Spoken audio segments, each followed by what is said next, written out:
কোটা আন্দোলনকারীদের উপর হামলার প্রতিবাদে ঢাকা বিশ্ববিদ্যালয় ছাত্রলীগের নেতাদের পদত্যাগের হিড়িক পড়ে গেছে। সোমবার রাতে ফেসবুকে স্ট্যাটাস দিয়ে পদত্যাগ করেন ৮ ছাত্রলীগ নেতা।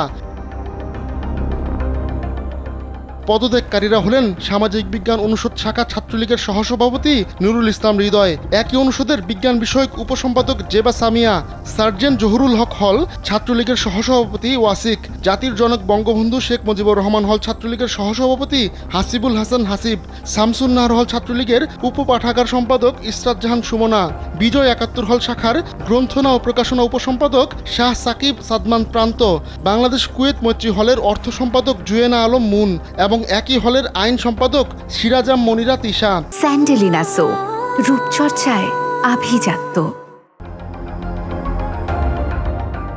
এর আগে রোববার ঢাকা বিশ্ববিদ্যালয় ছাত্রলীগের ৩ নেতা পদত্যাগ করেন।